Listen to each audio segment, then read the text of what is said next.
It's Monday. The weekend went very well. The little one's been very well behaved. Just a happy little chappy doing all his things and whatever. And yeah, had a great morning this morning. So yeah, everything is just ticking along nicely. So the last several days I've been sort of mulling over the idea of learnt helplessness, and I thought I'd sort of speak a little bit about it and how it relates to parenting.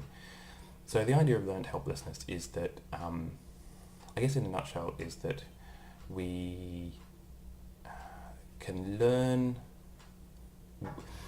what we learn about our limitations at one stage in life, we often hold through to later stages in life where they're no longer appropriate. So the classic example of what's termed learned helplessness is when, I don't even know if this happens, but with a baby elephant, you chain it to a stake, a big stake, that you pound into the ground, and the baby elephant learns that it can't actually, escape from this stake. And after a relatively short period of time, stops trying to break the chain or lift the stake out of the ground and just accepts that it's chained there. Now, the value in doing this is that the elephant doesn't unlearn this as it gets older, and so you can continue to chain it to a stake long after it's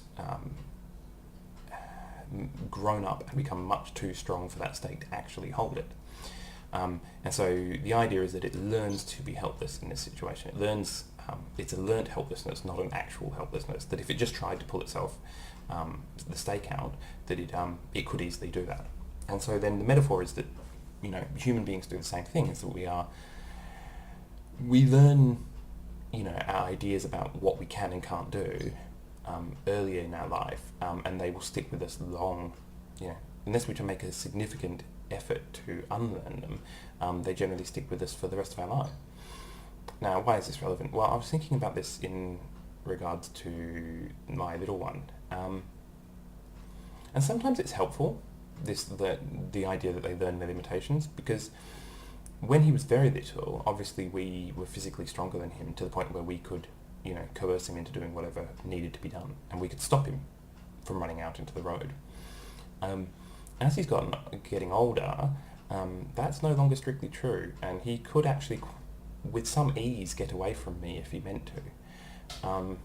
But on some level, when I tell him to stop, he stops, and not just because he, sometimes it's because he does as he's told, but sometimes, on some level, his obedience is based in this idea that historically I've been able to physically stop him if need be.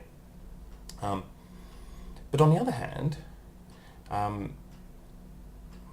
some of the limitations that he's learned already will be, he will have outgrown. So things,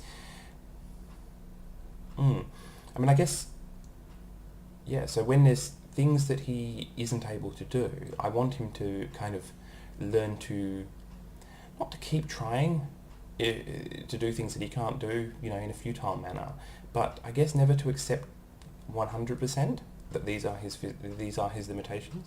And at the moment, most of his learning is physical, but a fair bit of it is social, and I guess also in a mental sense that things that he can't work out for himself or things he can't do by himself yet. I do want to try and foster in him the idea that that isn't always going to be the case, and to try and encourage him to keep trying at things as he develops.